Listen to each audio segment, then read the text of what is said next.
Breaking news, the Biden administration announcing where eligible Americans can get their Pfizer booster shots. 80,000 locations now preparing to administer the extra dose, with some pharmacies already offering them. Millions of more Americans now eligible, including frontline healthcare workers, after a rare overruling by the CDC director. Plus, the shocking moment today on The View when two of the hosts tested positive for COVID-19 while on the air, and just moments before an interview with the vice president.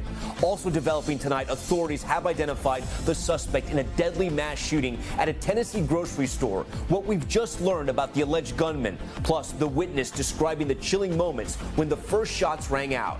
Border scramble, the new video showing the last remaining Haitian migrants departing from a Texas bridge after an estimated 15,000 people were camped there, hoping to enter the U.S. Thousands deported and thousands more being processed by U.S. authorities. And tonight, the federal agents under investigation over their treatment of some of the migrants. New details in the death of Gabby Petito, her family announcing funeral plans for their 22-year-old daughter as a massive manhunt continues for her fiancé.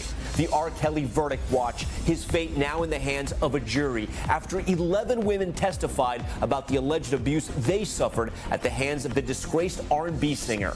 And out of control, the new images from inside a California wildfire as firefighters race to put it out. Top story starts right now.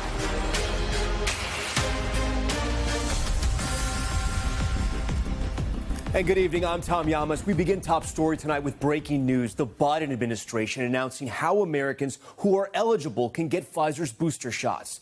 The White House COVID coordinator saying the shots will be available at more than 80,000 locations, including 40,000 pharmacies nationwide. New York and Ohio planning to use large vaccination centers to administer those boosters. And in a statement to NBC News, CVS says they have already begun offering the additional doses.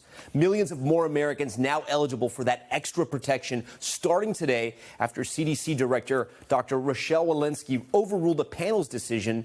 Healthcare workers and others at high risk of catching COVID because of their jobs now qualify for those boosters, joining Americans 65 and older and those with certain medical conditions. But tonight, still no word on when the 45% of Americans who receive Moderna or Johnson & Johnson vaccines can get their extra shot. Let's get right to Miguel Almaguer in Los Angeles.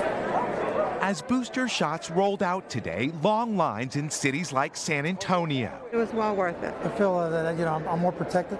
The pool of Americans eligible suddenly expanded overnight. In a rare, unexpected move, the CDC director breaking with guidance from the agency's own safety committee. In addition to those 65 and up in long-term care facilities and with certain medical conditions, the CDC director deciding healthcare workers and others at high risk of catching COVID because of their jobs would also be eligible for a third dose of Pfizer's vaccine 6 months after being vaccinated.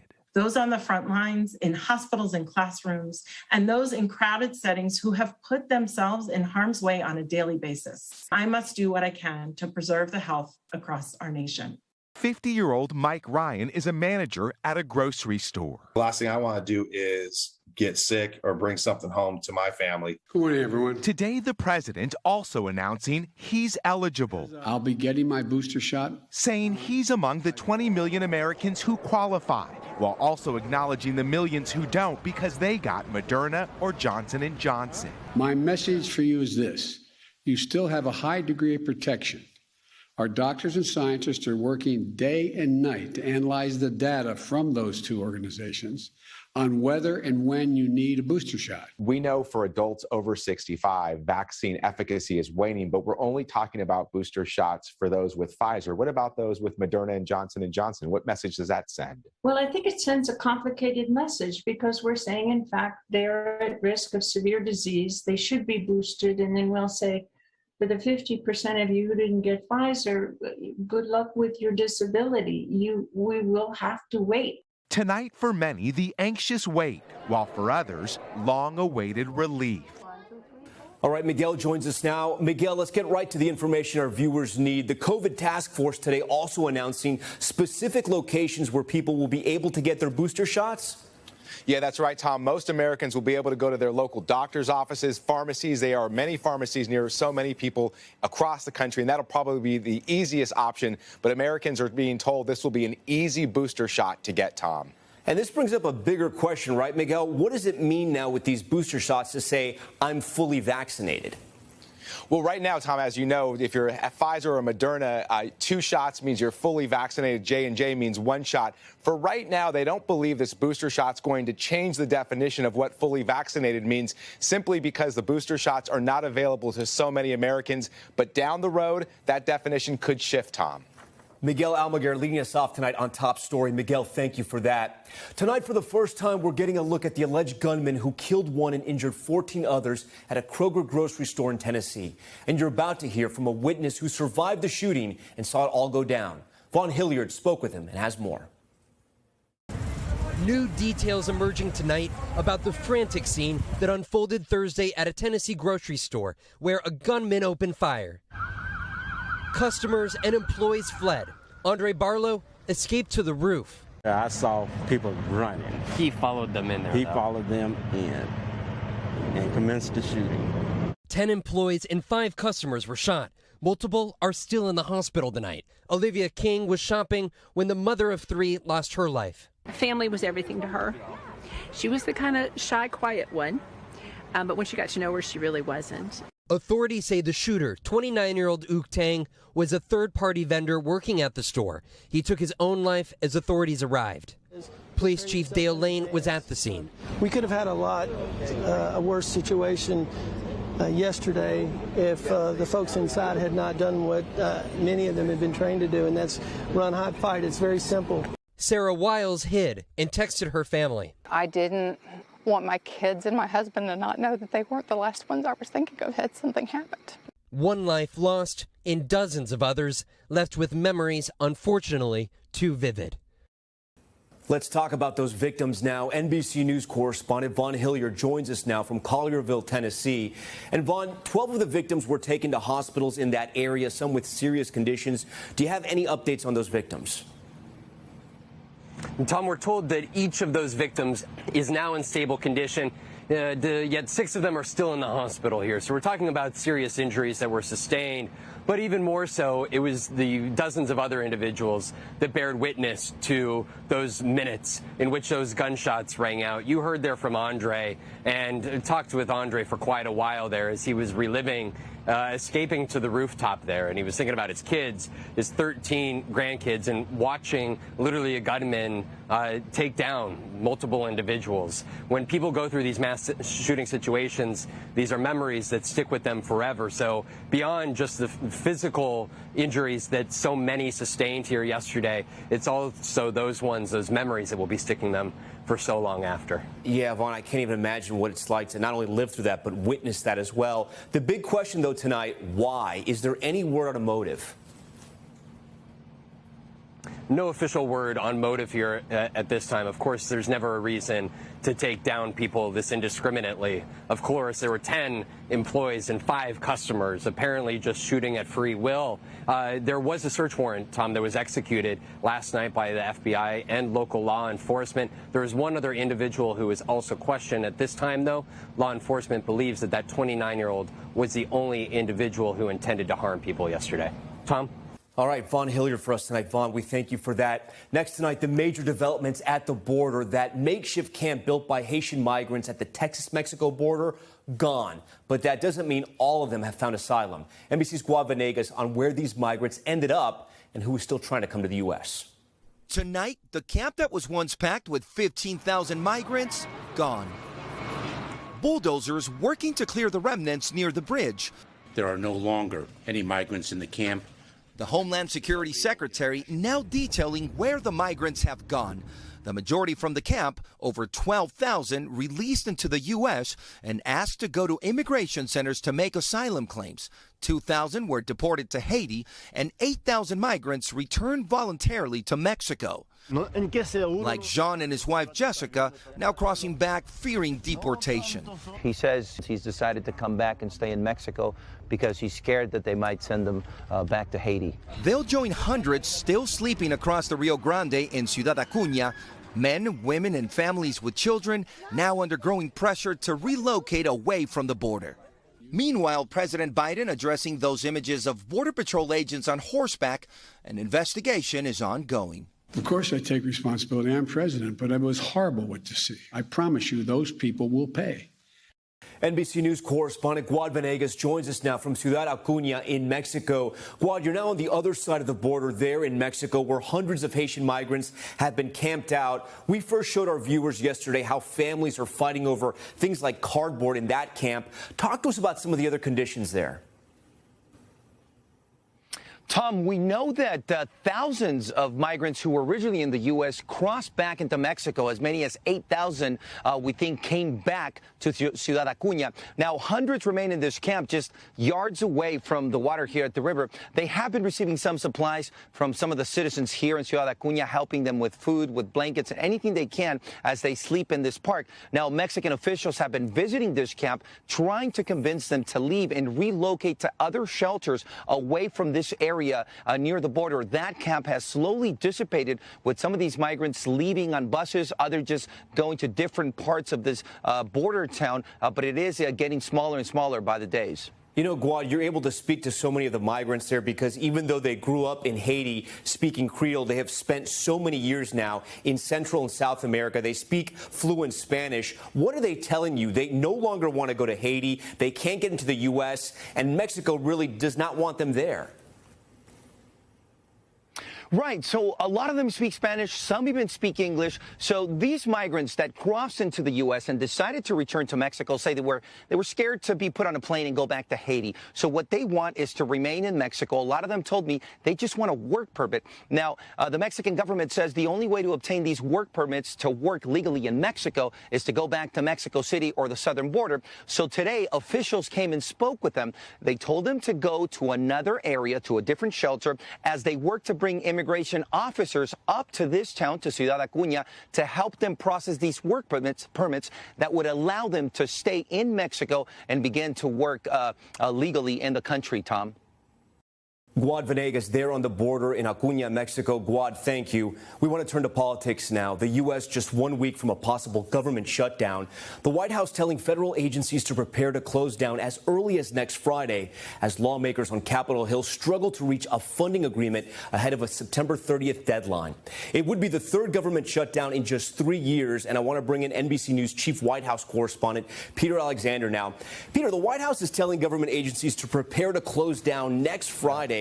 The current stopgap funding bill faces an uncertain future in the Senate. Where do things stand right now? Yeah, that's exactly right, Tom. The press secretary here at the White House, Jen Psaki, tonight warned that a shutdown would be damaging and disruptive, especially during a pandemic, though she notes public health experts are largely exempt. House Speaker Nancy Pelosi, she says that Congress is not going to let government funding expire, but that would set up another standoff over extending the debt limit to avoid a government default. And right now, Republicans are trying to force Democrats to vote alone to pay for spending that both parties approved. Tom? Something we'll be tracking day by day. And Peter, President Biden is facing a crucial test also next week on his own domestic agenda. What's the Democrats' plan? Because he needs them. Yeah, no, you're exactly right. This all kicks off at the beginning of next week. The Speaker, Nancy Pelosi, today announcing that House Democrats are going to hold a critical vote on the president's $1 trillion bipartisan infrastructure bill on Monday, and also that they hope to pass the, as of right now, $3.5 trillion plan to expand the social safety net next week, too. But with progressive and moderate Democrats still deeply divided here, the key details remain unresolved, and it's not even clear whether either bill can pass. Pelosi says that she's encouraged that her party will get it done. But earlier today, I pressed President Biden, and he acknowledged that the stalemate among Democrats on these two bills exists and said that both of them need to be passed. Tom? Peter Alexander at the White House tonight for us. Peter, thank you for that. Staying in Washington now, the congressional committee that is investigating the January 6th Capitol attack has issued their first subpoenas, this round targeting advisors and close allies of former President Trump. Here's NBC's Capitol Hill correspondent Ali Vitale. Tonight, the investigation of the January 6th insurrection focusing on the former president's men. The House Select Committee, in a, quote, aggressive phase, sending their first round of subpoenas to 4 top Trump advisors. Trump's former chief of staff, Mark Meadows, former White House social media director, Dan Scavino, top Pentagon aide Kash Patel, and former advisor Steve Bannon.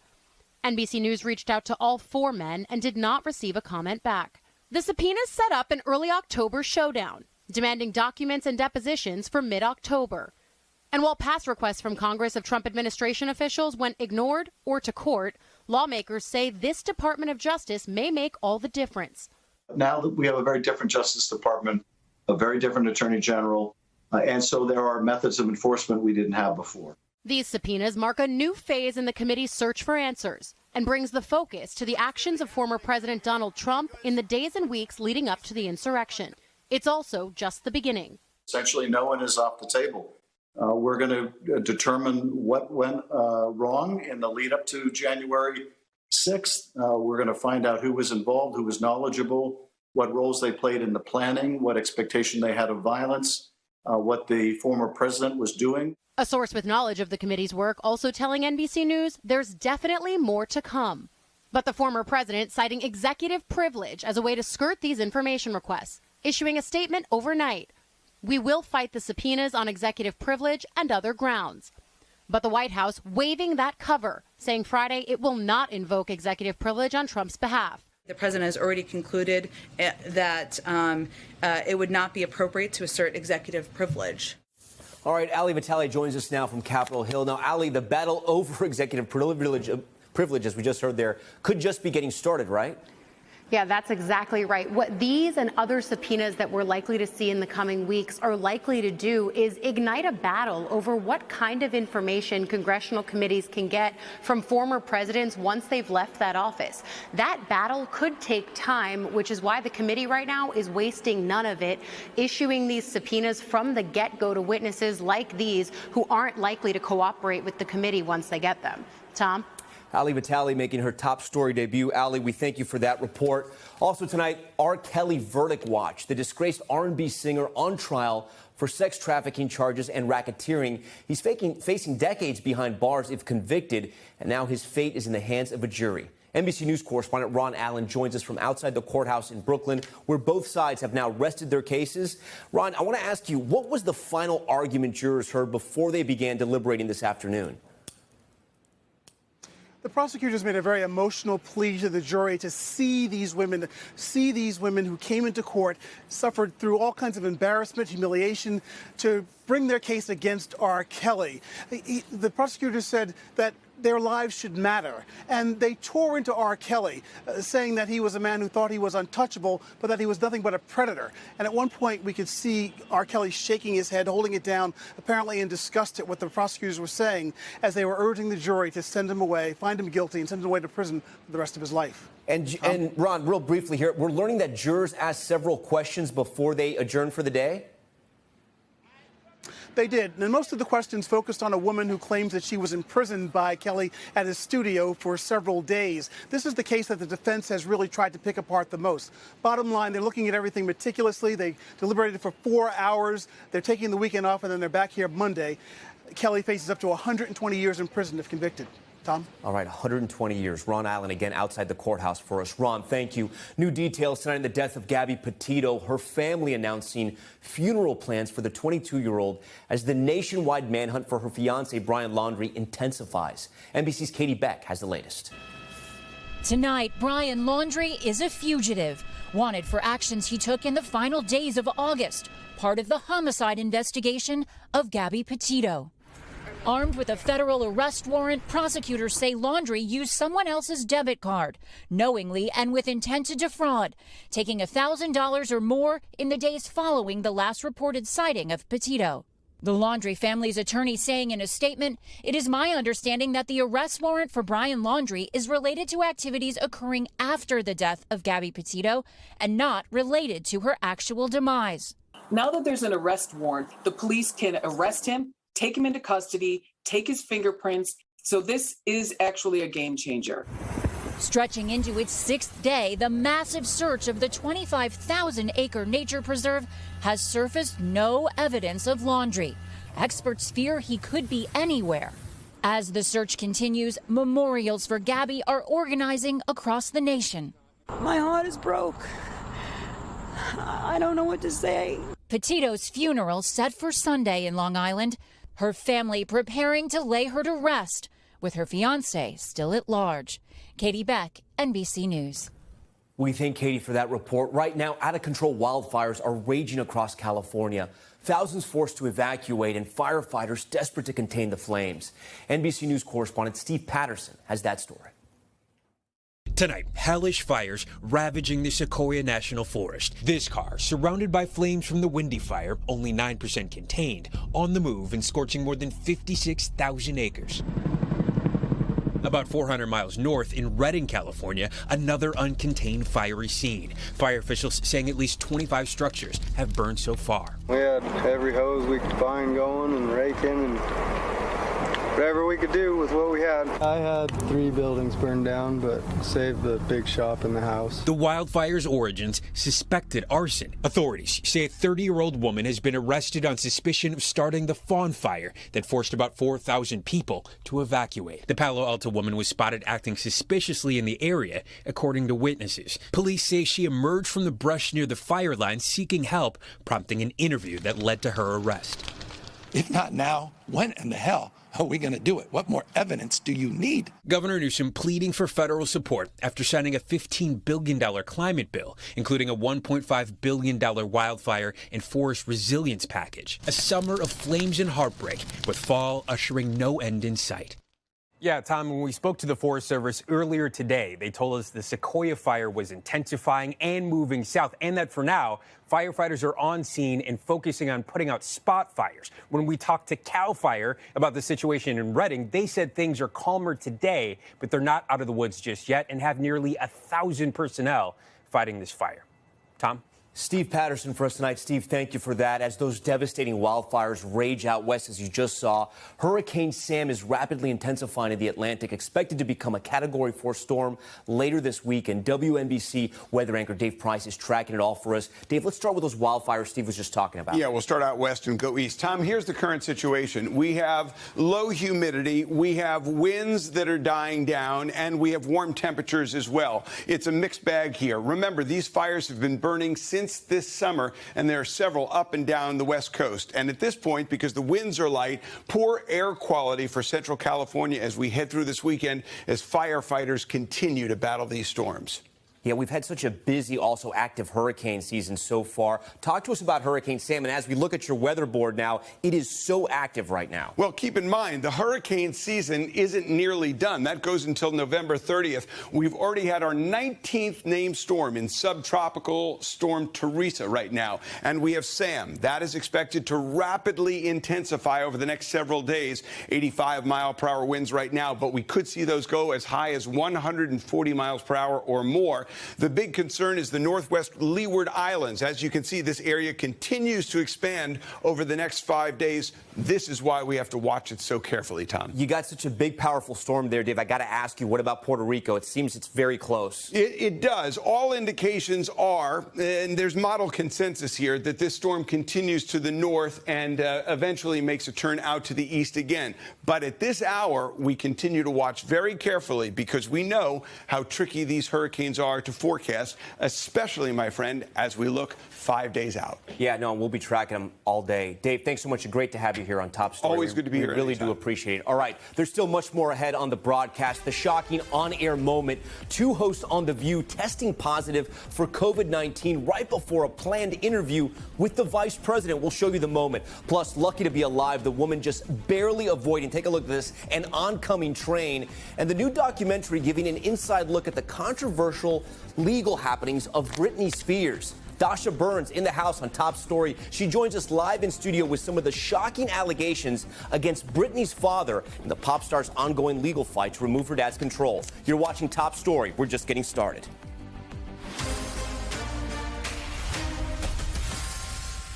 Back now with the ongoing legal battle for Britney Spears, a new documentary detailing how her conservatorship worked with shocking testimony from insiders. Dasha Burns has more. Tonight, new allegations claiming Britney Spears was under extreme surveillance during her father's 13-year conservatorship. The new documentary from the New York Times, Controlling Britney Spears, spotlights key insider testimony, revealing how the highly controversial conservatorship worked. One former security team member tasked with monitoring Spears, saying those in charge of her conservatorship went to shocking lengths to track and surveil her. He says tensions mounted when he asked about secret recordings. I had them tell me what was on it. They seemed very nervous and said that it was extremely sensitive, that nobody can ever know about this, and that's why I need to delete everything on it so there's no record of it. That raised so many red flags with me, and I did not want to be complicit in whatever they were involved in. The lawyer for Black Box Security, the firm hired by Spears' father, said in a statement, Black Box have always conducted themselves with professional, ethical, and legal bounds, and they are particularly proud of their work keeping Ms. Spears safe for many years. Just this week, Spears' attorney filed a request to remove her father, Jamie Spears, as conservator immediately. What's the legal strategy here? Britney recently announced her engagement to her longtime boyfriend, and they made the point that Jamie can't oversee the conservatorship with respect to the prenuptial arrangements, with respect to her marriage. It's just an untenable position for Britney to be in. While Britney's father also filed a petition earlier this month asking to terminate his daughter's conservatorship, legal experts say the courts may be hesitant to give her immediate independence. This conservatorship has gone on for 13 years. I mean, it's a business in and of itself. It's going to take some time to wind down. It all really comes down to how the judge wants to go about implementing this. All right, Dasha Burns joins us now in studio. And Dasha, there's so many questions about this because it can be kind of complicated when it comes to the law. So the dad asked to end it, but it's not officially over yet. And what are lawyers who kind of study these conservatorships telling you? Yeah, as always, when it comes to legal matters, it is complicated. So there is another hearing next week, Tom, next Wednesday. But we're not expecting fireworks, at least not from a legal perspective, because this is such a complicated thing that we're looking at here. So what we're likely to see is a proposal for how to move forward with winding down the conservatorship, because at this point it does seem that both sides are on board, but there is just so much procedural minutia to get through here because this has gone on for so long, because there are now so many people involved in her finances, in her affairs, and profiting from this setup, mind you, that it's just going to take a lot to untangle and unwind before it's officially over. There is that Free Britney movement. All of her friends who want this to end. Once they get to that point, she will be on her own then, if it does all go through. If it does all go through, but it is in the judge's hands at this point, Tom. Okay, Dasha, thank you so much for that. We appreciate it. Next to a shocking moment on The View, you may have heard about this. Host Sonny Hostin and Anna Navarro pulled off the set moments before an in-person appearance from Vice President Kamala Harris after testing positive for COVID-19. Take a look. There seems to be something happening here that I'm not 100% aware of.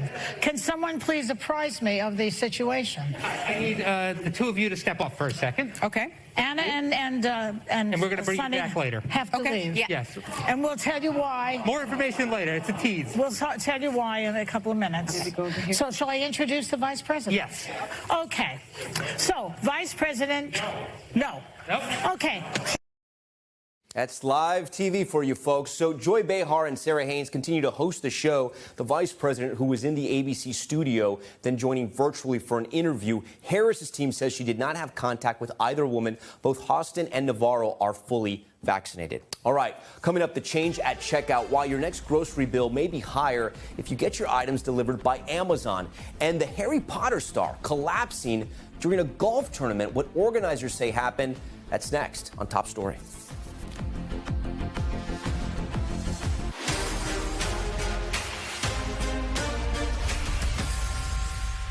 Back now with Top Story's news feed, a roundup of what's making headlines across the country. CNN anchor Chris Cuomo is responding to sexual harassment allegations.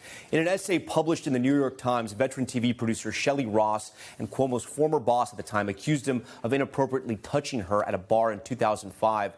Cuomo responding to the allegations in a statement saying it was not sexual in nature, adding, quote, "I apologized to her then and I meant it." The anchor already facing backlash for consulting with his brother, former New York Governor Andrew Andrew Cuomo in the wake of his sexual misconduct scandal. Pacific Gas and Electric is now facing 31 charges, including manslaughter in connection to a California wildfire. Investigators concluded that last year's Zog fire was sparked by a tree falling onto one of the company's transmission lines, even though that tree had been marked for removal 2 years earlier. That fire killing 4 people and destroying hundreds of homes. Costco is once again limiting purchases of items, like toilet paper, cleaning supplies, and bottled water. The company says it wants to make sure it keeps the essentials in stock as the country deals with major shipping delays to truck driver shortages. Costco says it has chartered 3 ocean vessels for next year to transport goods between Asia and North America. And Amazon will start charging to deliver some groceries. Starting on October 25th, the company will add a $9.95 fee on Prime orders of whole food items. The fee will not be included on their own grocery delivery service, Amazon Fresh. All right, we want to turn now to Money Talks, what consumers and investors need to know from the business world and beyond. China's central banks and investors scrambling today after announcing a ban on cryptocurrency trading. CNBC technology reporter Kate Rooney joins us now live. Kate, I want to ask you how Bitcoin tumbled today on this news. Chinese government agencies had been working to rein in crypto, but it seems like today's announcement was a big shock to investors. Yeah, you can see it in the prices. So Bitcoin had its worst week since May. It was down more than 10% for the week, and it came directly after some more tough talk from Chinese regulators. That had a lot of crypto investors worried this week. So the People's Bank of China saying in a Q&A session that all crypto-related activities are illegal. That would include things like trading, derivatives, even exchanges overseas. It's not the first time, though, that this has happened, and it's not definitely not the first. It started really back in 2013, but earlier this summer, the government in China moved to sort of stamp out the cryptocurrency mining industry. They cited some of the energy-intensive processes that create new coins, and they went after some payment companies as well. So some analysts say they did expect this, but a surprise, of course, to investors. You know, Kate, we've been tracking what El Salvador has done with Bitcoin here on Top Story. They adopted Bitcoin as a national currency. Now you have this issue with China banning it. So what does the future hold for Bitcoin?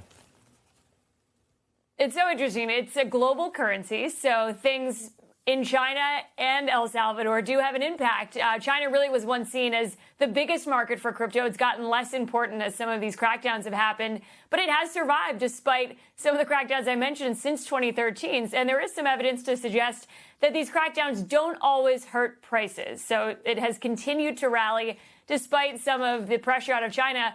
But you also have countries like El Salvador adopting it, so moving in the other directions. Investors, though, that I speak to and some of that really seem to be moving the market are really watching the U.S. That is now the government agency to watch. The SEC in particular has taken aim at cryptocurrencies lately. So moving forward, I think a lot of investors are focused on what happens here in the U.S. in terms of driving the global narrative.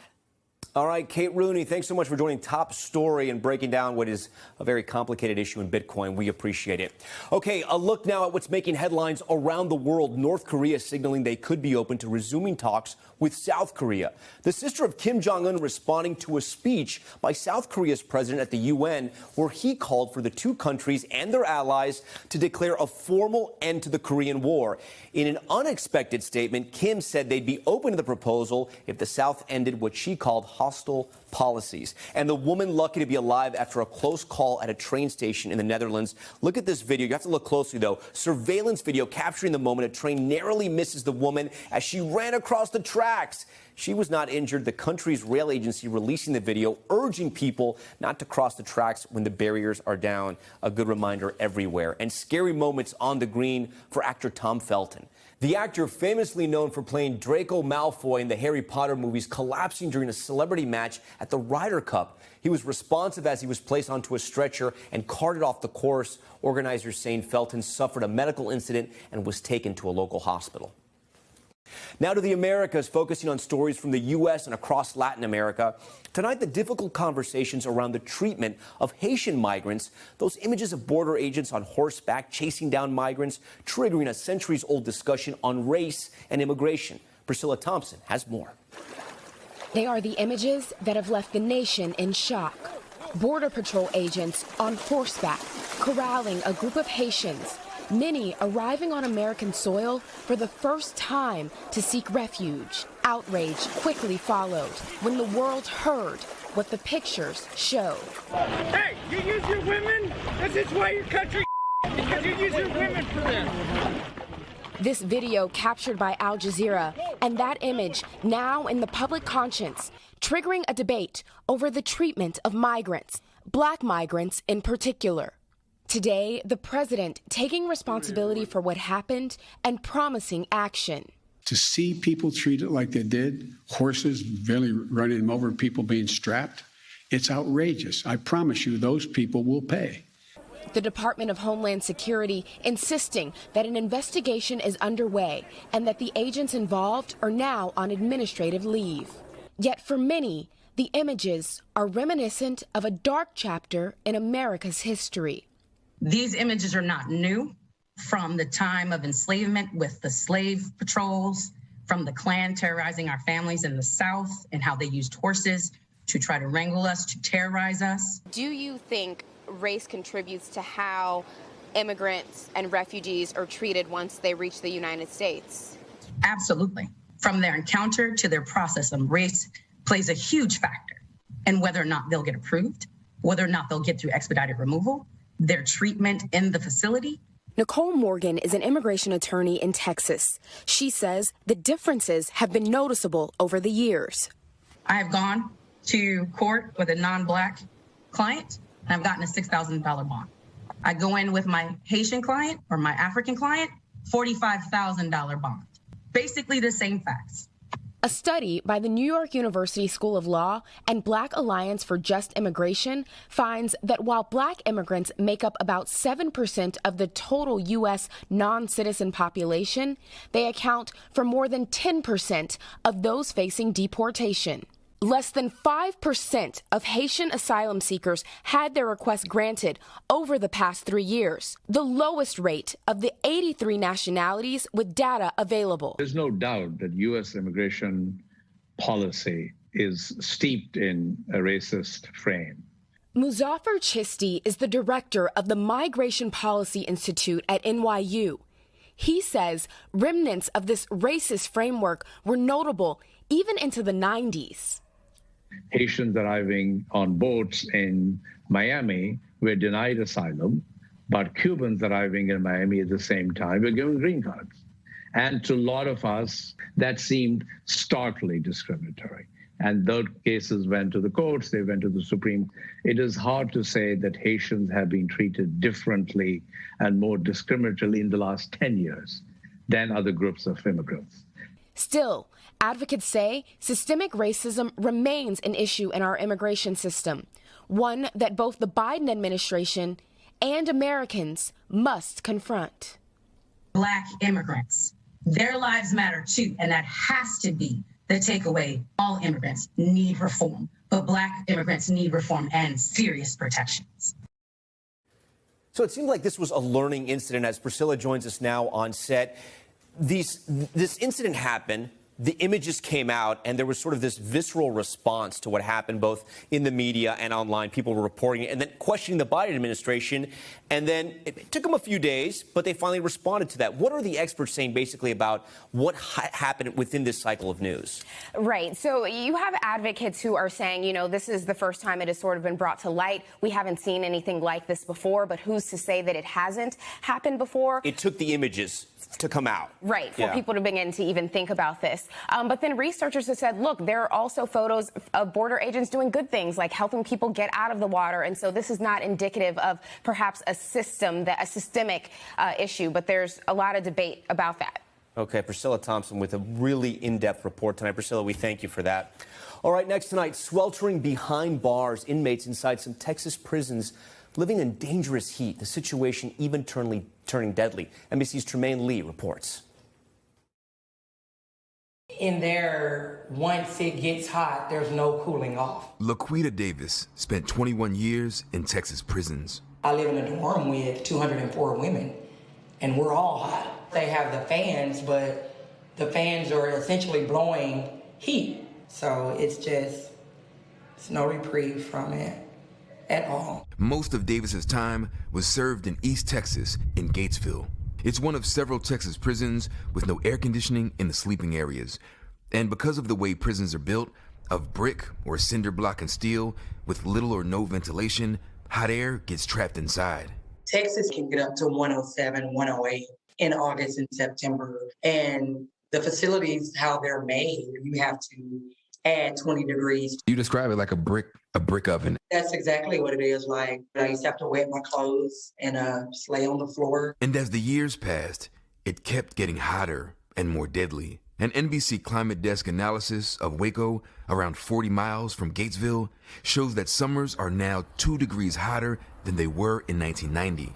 22 Texas inmates died from heat-related illnesses between 1998 and 2017, according to court records. Dr. Susie Vassallo is a clinical professor of emergency medicine at NYU. When one dies of heat stroke, what is happening to their body? Well, basically, the tissues are being cooked, and that is primarily the brain. In Texas, we are cooking people in the prisons. This May, a bill that would have required air conditioning at all Texas lockups by 2029 passed in the Texas House with overwhelming bipartisan support.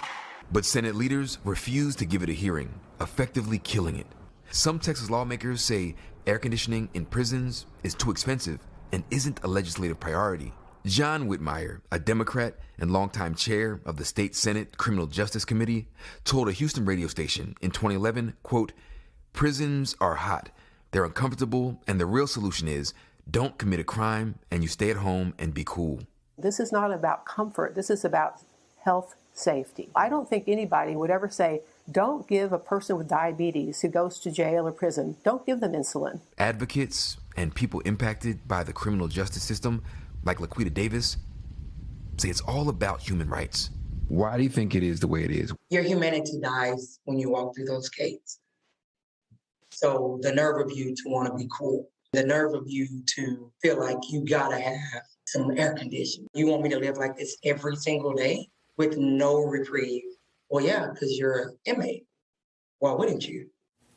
All right, NBC News correspondent and host of the Into America podcast, Tremaine Lee, joins us now from Cambridge, Massachusetts. Tremaine, you know, the entire philosophy behind prisons was rehabilitation. At least it was supposed to be. A report like yours shows how that becomes nearly impossible when you can barely survive.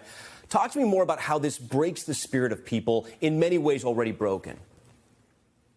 Tom, thank you so much for having me. That point about the philosophy behind prisons, many who advocate on behalf of inmates in prisons would argue that it's not about rehabilitation but punishment. Talking to folks like Laquita Davis, who say folks who are already at their wits' end, already socially marginalized and cast away, having their humanity kind of undercut by these conditions, they say that it pushes people to the breaking point. Laquita told me that prisoners at night would take their clothing and soak it in cold water, put it back on, and lay on the concrete. Right? They said that some of those folks who worked with the hogs they raised to actually feed the prisoners, that the hogs get fans and cold water and the inmates don't. These are already people from marginalized community, black people, brown people, and poor white people who are already, again, socially isolated, marginalized. And they say that these conditions lead to violence, but also suicide, Tom. Tremaine Lee tonight with a very, very powerful report. Tremaine, we thank you for that. And you can hear more on this story on MSNBC's podcast, Into America. All right, when we come back, women in the fire zone, the female firefighters rushing into danger to save lives, and how they're trying to inspire more women and girls to join the ranks. You're watching Top Story on Friday night. Stay with us. Next on Top Story, in a fire season like no other, those on the front lines are up against some of the toughest conditions, and female firefighters are stepping up despite the unique challenges they face. Julie Sirkin has their story and their push to recruit more women. Women make up less than 5% of career firefighters. A fire department in Oregon is working to change that. One of their efforts, a free fire camp for young girls aged 16 to 21. The things that some of these, like, oh man, it kind of makes me choke up a little bit. The things that some of these girls say and how powerful we have been to them is just mind-blowing. As first responders battle dual crises of more fires and an ongoing pandemic, departments are struggling to keep up nationwide. citing a shortage of trained firefighters. Some say it's now or never to recruit more women. They are every bit as capable of doing the job as the men are. Capable, yes, but not without facing challenges unique to women. I'm 5'5", I weigh 130 pounds. Captain Karen Buraker is the first female captain in her department's history. But people see me and they're like, oh my gosh, I guess if you can do it, I can do it too. Why didn't you think that you could have a leadership role? No one else was within those roles when I joined. No women? No women. Chief Amy Hannafin, president of Women in Fire and operations chief at McMinnville, is hoping to lift more women up the leadership ladder. It can be difficult if you don't have a progressive organization that maybe has those policies in place. Women in Fire, a national, Oregon-based organization, has been instrumental in crafting better policies for women in the fire service. Policies like protective equipment tailored to men. It's hard for me to step up into the engine without pulling my legs up because the crotch hangs down so low. Reproductive cancers. In some states like Oregon, cancers that impact male reproductive organs are covered, but for women, they aren't. Just because we weren't represented, you don't think about what you can't see. Maternity leave policies. We didn't have a pregnancy policy when I got hired. Paid leave and limited options for childcare. We're a dual firefighting household. We have 4 kids. How do we do this? Hazardous chemicals. Even the gear we wear can be an exposure.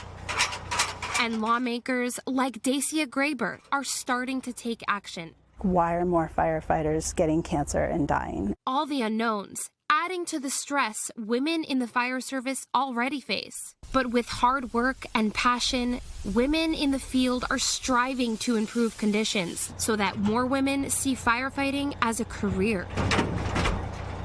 Julie Sirkin joins us now on Top Story. Julie, we just saw the uphill battle female firefighters are up against there in your story. You mentioned the changes that haven't happened yet, including things like benefits specific to women and the equipment that's needed. It seems like county and city budgets are always squeezed. So how will they make the argument that they need this funding?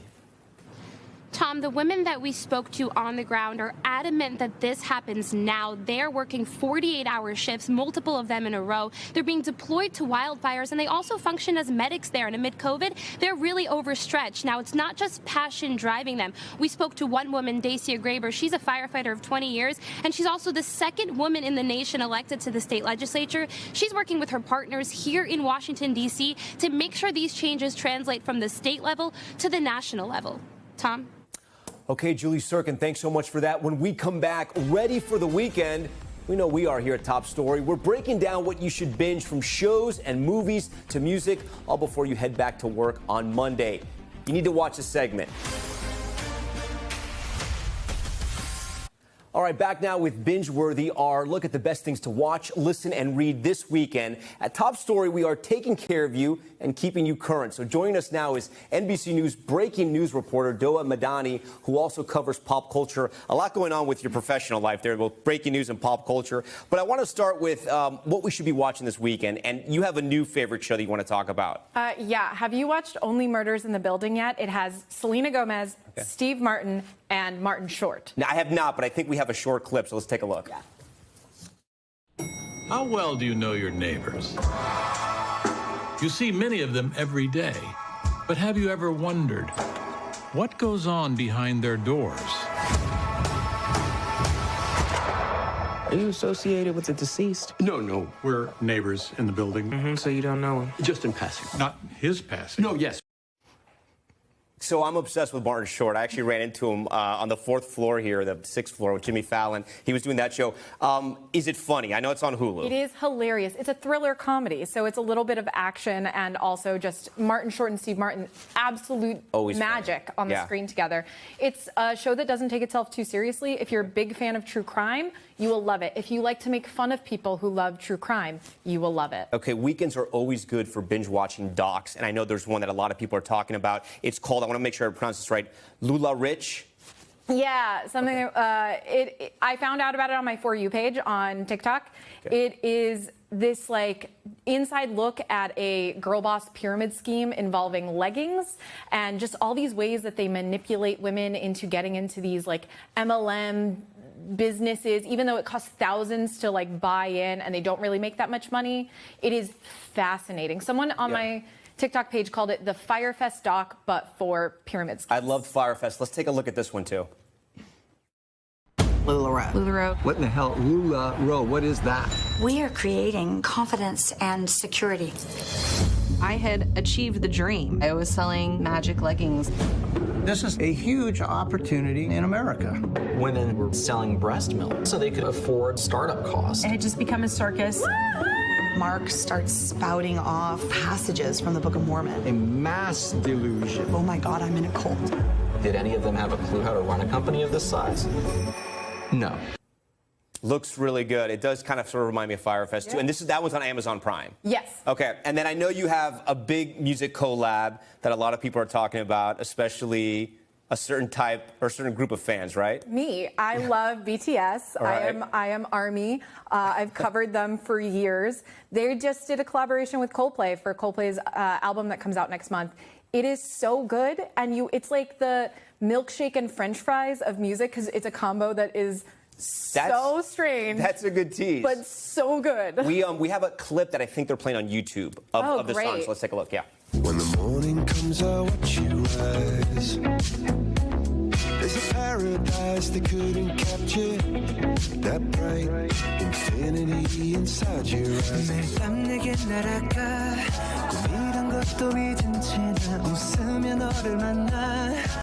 That is great. I'm going to add it to my playlist real quick because we're running out of time here. Yeah. I got confused. I love this new album from Nicki Minaj. There's so many good other artists on it as well. But then I realized it's not a new album, right? No, it's her re-release of Beat Me Up, Scotty. It's just being added to streaming, but there are new songs on there, including Seeing Green with Drake. That's my favorite track off the entire album. It's amazing. Great. Yeah. So there is new stuff. You're not totally out of the loop. Okay. So great. Thank you so much, Doe. It's great to have you. Yeah. And if I can ask our great director here, Brett, to bump out with the Nicki Minaj song, if it's possible. We promise there's no bad words there. Thank you so much for watching Top Story. I'm Tom Llamas, New York. Thanks for watching us on our first week. Huge week. We will be back here on Monday. Have a great weekend. We gave you a lot of stuff to watch. We love you. Goodbye.